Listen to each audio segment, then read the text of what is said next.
He always said that room was for business only, but I knew there was more behind it. When we first got married, I thought I knew everything about my husband. He was quiet but kind, dependable, a man of routine. He woke up early, brewed his coffee the same way every morning, left the house by 8, and came home just before sunset. We had what I thought was a simple, honest life. It wasn't until our 3rd year together that I noticed the pattern. Every Thursday evening, he'd say he had to check on some papers at the other place. That's what he called it. The other place. At first, I didn't think much of it. I trusted him. He'd come home late, smelling faintly of dust and old books, and sometimes of cigarette smoke, even though he never smoked. When I asked about it once, he said his business partner did. He had a way of saying things that made you feel silly for asking. Then one Saturday morning, I followed him. He didn't know. I told him I was going to visit my sister, but I waited 10 minutes after he left and took the car. He drove out toward the edge of town, past the main road and into a neighborhood I'd never been to. That's when I saw it. A small white house with green shutters tucked behind a row of tall hedges. He parked out front, unlocked the gate like he'd done it 100 times, and went inside. He stayed there for 3 hours. I sat 2 streets away, heart pounding the entire time, staring at that gate like it might swallow me. When he finally came out, he looked calm, too calm, like a man with nothing to hide. That night at dinner, I tried to bring it up gently. "Where were you today?" I asked. He didn't even look up from his plate. "You know where I was," he said. "Business." I pressed him, just a little. I said I'd driven by that part of town before and noticed a house that looked familiar. He froze. His fork stopped midair. Then he smiled. "You shouldn't go poking around, Anna," he said quietly. "There are things in life you're better off not knowing."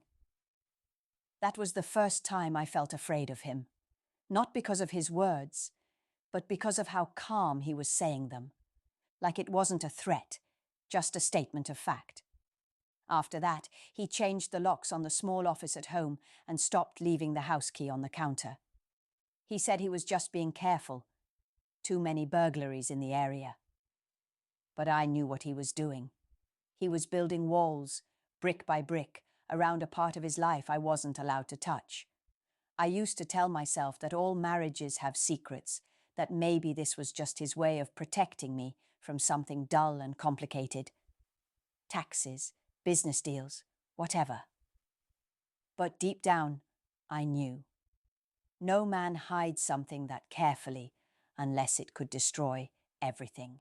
Every time I asked, he'd twist the story, make me feel crazy for even wondering. After that night, the air between us changed. It wasn't obvious to anyone else. To our friends, we still looked like a quiet, respectable couple. But inside our house, there was tension in every silence.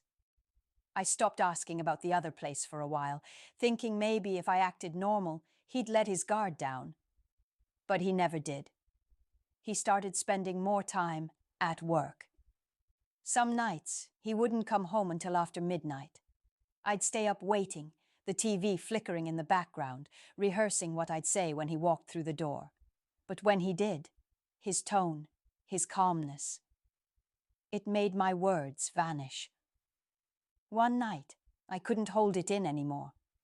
It was late, around 11, when I heard his car pull into the driveway. I met him at the door before he could even take off his coat. "Where were you?" I asked. He sighed, rubbing the bridge of his nose. "Don't start, Anna." "Not tonight. I just want to know what's going on. You disappear for hours, you lie about where you've been." "I don't lie." He cut me off sharply, his voice suddenly hard. "You make things up in your head and then blame me for them." That was his trick. He'd make me sound unreasonable. And it worked, at least for a while. I started doubting myself, wondering if maybe I was being paranoid. But then came the call. A woman's voice. It was a weekday afternoon. He was in the shower, and his phone rang on the counter. I shouldn't have looked, I know that, but the name on the screen wasn't one I recognized. Just L, I answered. She paused for a second, then said softly, "Is he coming back tonight?" I froze. "Who is this?" The line went dead. When he came out of the shower, I was standing there with his phone in my hand. "Who's L?" I asked quietly. He didn't even flinch. "A client. She asked if you were coming back tonight." He took the phone from me, put it in his pocket and said, "You're losing it, Anna. You need to stop imagining things before you ruin this marriage." And just like that, he walked away. That night, I sat on the floor of our bedroom, shaking. Not crying, just shaking. It was like realizing you've been living with a stranger who's perfected the art of sounding sane while making you question your own. Over the next few months, he got colder. He'd come home, eat in silence, sometimes not even look at me. And when I tried to bring up the subject again, he'd laugh, and tell me I should talk to someone about my jealousy issues. I started writing things down, dates, times, excuses, because I felt like I was losing my mind. I thought if I could keep track, I'd see a pattern. And I did. Every Thursday, every single one. He'd leave by 6 p.m. and not return until nearly midnight. It wasn't business. It wasn't work.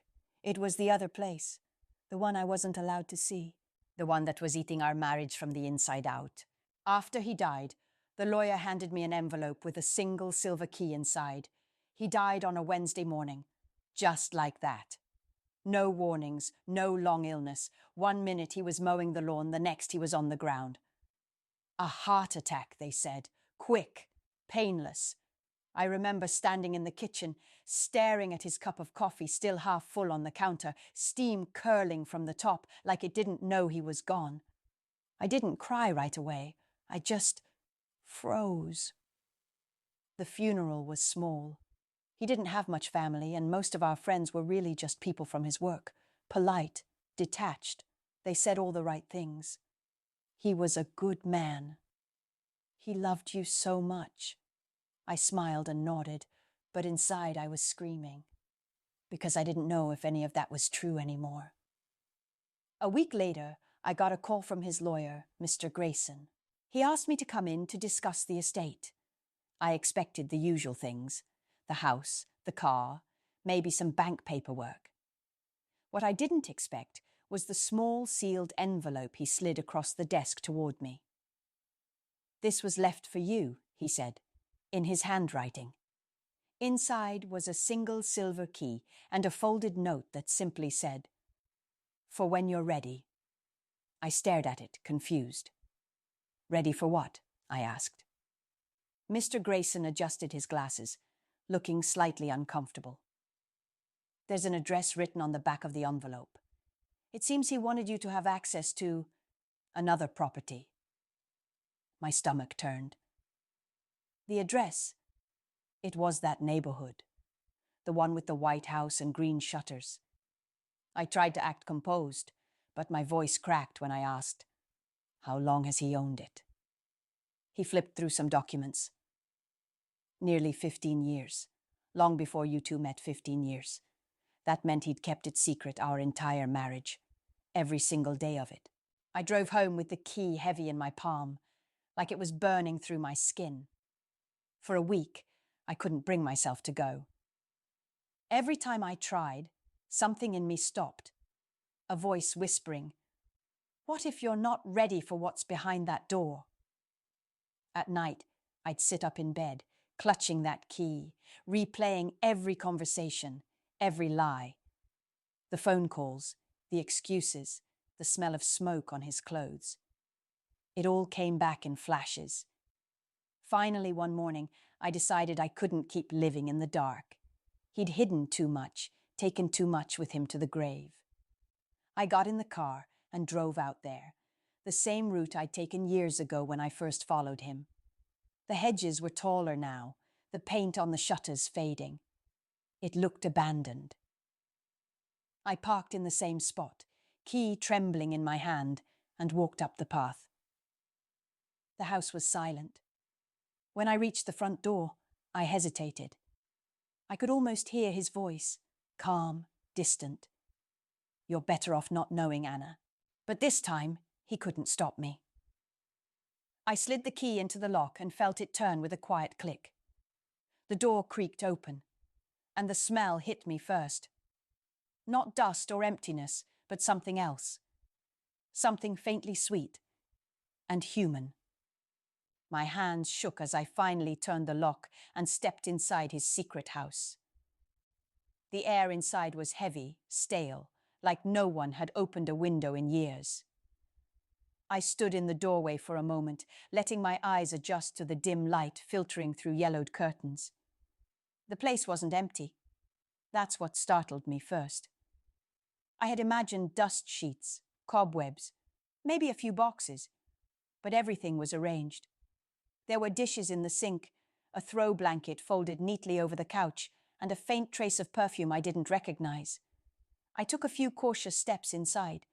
The living room looked lived in, but quiet, frozen in time. A family photo hung on the wall, the frame crooked. My breath caught when I saw it, not because of him, but because of who was next to him. A woman, younger than me, dark hair, smiling, and a little girl. The child had his eyes. My knees almost gave out. I reached for the nearest chair and sat down hard, staring at that photo until the edges blurred. My chest felt tight, my hands cold. I wanted to scream, to throw the frame across the room, but all I could do was whisper, "You bastard!" On the coffee table were old magazines, a few children's drawings, and a mug with the word Dad on it, drawn in a child's handwriting. I got up slowly, heart pounding, and walked toward the hallway. There were 2 doors. One was a small bedroom with toys scattered across the floor. Dolls, picture books, tiny shoes lined neatly against the wall. The other door led to a room that made my stomach twist even harder. His study. It was identical to the one he had at home. Same desk, same lamp, even the same model of typewriter. I ran my hand over the surface, tracing the scratches, wondering how many nights he'd sat here pretending to be somewhere else. There were papers stacked neatly on one corner. I picked one up. It was a school enrollment form. The little girl's name was Lucy Hartman. His last name. That was the moment the lie became too real to deny. It wasn't just another woman. It was another family. I stumbled back into the living room, every breath like glass in my throat. The picture, the toys, the clothes, all of it was proof. He'd built an entire second life while sitting across from me at dinner, asking how my day was. I don't know how long I stood there before I noticed the smaller details, the open notebook on the table, the writing in his handwriting. Keep them separate. Keep her safe. Don't let Anna find out. Keep her safe. Not me. Not us. Her. I don't even remember leaving. I just know I ended up in my car, gripping the steering wheel so tight my knuckles turned white, sobbing so hard I couldn't see the road. Every memory, every fight, every business trip. They all rearranged themselves into something that suddenly made sense, something that felt like a knife, twisting deeper the more I thought about it. He didn't just betray me. He built 2 worlds and chose to die before either one found the other. And now I was the only one standing in the wreckage of both. The walls, the photos, and the smell told me a story I was never meant to hear. I went back the next day. I don't even know why. Maybe I needed proof that it was real and not just some nightmare. The key still fit perfectly, and as I stepped inside again, I realized nothing had changed. It was still her house, their house, not mine. In the daylight, everything looked clearer, sharper. The furniture wasn't old or forgotten. It was cared for. Someone had dusted recently. There were fresh groceries in the fridge, milk, fruit, even a loaf of bread that hadn't expired yet. That's when it hit me. Someone had been here after he died. I checked every room, heart racing, whispering, "Hello," even though I didn't want an answer. The silence was unbearable, not peaceful, but expectant, like the house was holding its breath with me. In the bedroom, there were 2 closets. One side was clearly his. Same shirts, same aftershave, even the tie I'd given him for our anniversary 2 years ago. But the other side, her clothes, dresses, scarves, a soft pink sweater that smelled faintly like vanilla. There was a framed photo on the nightstand. Him again, smiling, younger, with the woman and Lucy. They looked happy. So happy it made me physically sick. I sat on the edge of the bed, trying to understand how long this had been going on. 15 years. That meant she'd been there before me. Maybe even during his first marriage, if there was one I never knew about. But then, on the dresser, I saw a stack of letters. My name was written on the top one, in his handwriting. I didn't want to read it, but I did.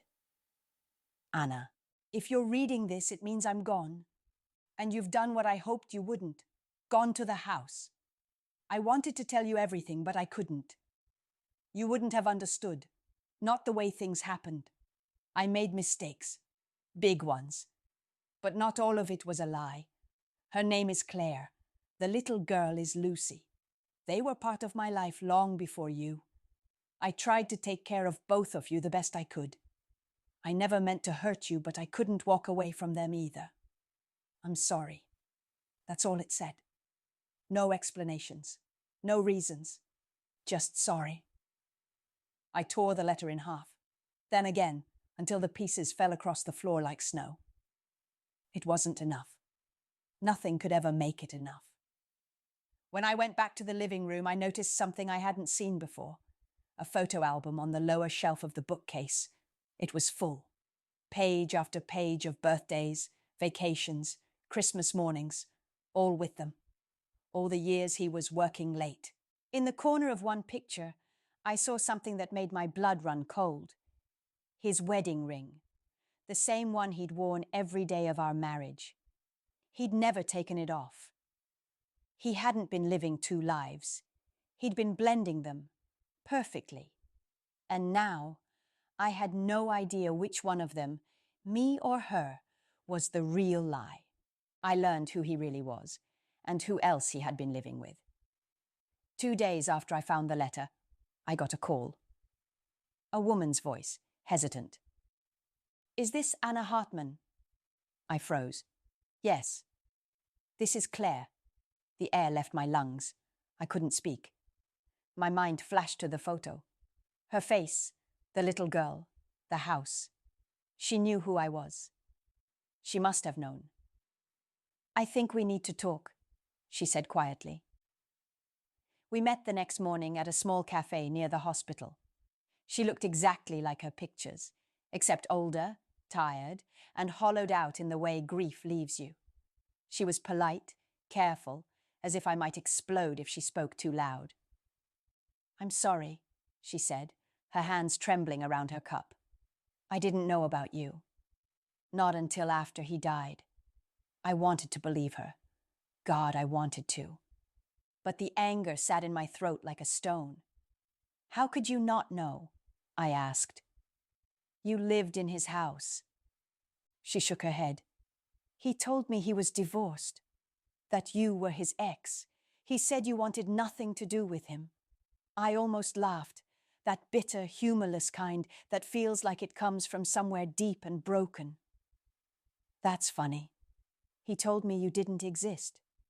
We sat there in silence, 2 women piecing together the life of a man who'd split himself in 2. She told me things I didn't want to hear. How he spent weekends with them. How he'd been there for every one of Lucy's birthdays. How he'd promised to marry her when the time was right. And somehow he'd managed to keep both worlds spinning, our holidays, our dinners, our anniversaries, without either of us noticing. I asked her when she'd last seen him. She said, The day before he died. He came by to fix the gutter and said he'd be back in a few days. He kissed Lucy goodnight. I didn't tell her that he'd died the next morning in our yard while I made coffee inside. When I told her about the key, about the letter, her eyes filled with tears.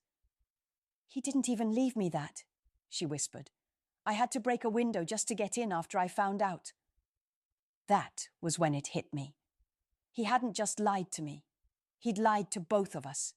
He'd built two lives, not because he loved one more than the other, but because he couldn't stand to give either up. And when his heart stopped, he left two women behind, both grieving a man who'd never fully belonged to either of them. We sat there for hours, trading pieces of the puzzle, trying to see if they'd ever make a whole picture. They didn't. They never would. Before she left, she said something I'll never forget. He wasn't who we thought he was. But that doesn't mean the love wasn't real. I wanted to argue, to say that love built on lies isn't love at all. But I couldn't, because deep down, I knew what she meant. I'd loved him too, and that love, as poisoned as it was, had still been real to me. When she walked away, I sat there alone, staring at my reflection in the window. I didn't recognize the woman looking back. She wasn't a wife or a widow anymore. She was just a survivor of someone else's double life. I had to decide whether to destroy the lie he built or face it, and finally set myself free. After meeting Claire, I spent weeks in a fog, not eating, not sleeping, just existing. Everyone said grief makes people act strange, but this wasn't grief. It was something darker. Like my whole identity had been built around a story that never existed. I couldn't go back to our home. Every room felt like a crime scene. The kitchen where he'd smiled at me while planning his next visit to her, the bed where he'd held me after spending nights with them. I boxed up his things, one by one. Shirts, books, his watch. Each one felt like a small betrayal made solid. I didn't know what to do with the key to the other house. Part of me wanted to throw it in the river and pretend none of it ever happened. But another part, the angrier, colder part, wanted answers, wanted revenge. So I went back one last time. The house was quiet. Claire and Lucy had moved out. She'd left me a short note on the counter. "I'm sorry for all of it. I'm leaving town. I hope someday we can both start over." There was no bitterness in her words, and somehow that made it hurt more. I walked through the rooms slowly, touching the walls, the furniture, the remnants of a life that was never supposed to cross with mine. In the corner of his study, I noticed a small metal box I hadn't seen before. Inside were old photographs, not of me, not of her, but of him alone. Younger, freer. The version of him neither of us ever really knew. That's when I realized something. He didn't just live two lives, he lived none. He was never fully present in either, always running between them, pretending to be the man each of us needed him to be. And in the end, that's what killed him. The constant pretending, the weight of all those lies pressing down on one weak heart. I took one last look around, then locked the door behind me. I kept the key, not as a memory, but as a reminder. A small, heavy piece of metal that said, "Never ignore what your gut tells you again." Back home, I sat at the kitchen table, the morning light spilling across the wood. For the first time, I didn't feel angry. I didn't feel broken. I just felt done. People think closure comes from answers, but it doesn't. It comes when you stop needing them. I still keep that silver key in my drawer. Sometimes I take it out and hold it, just to remember that even the people who claim to love you most can have whole worlds they never show you. But I also remember something else. That surviving the truth is its own kind of freedom. He may have built a life of secrets, but I'm the one who walked out of it still standing. And I never looked back.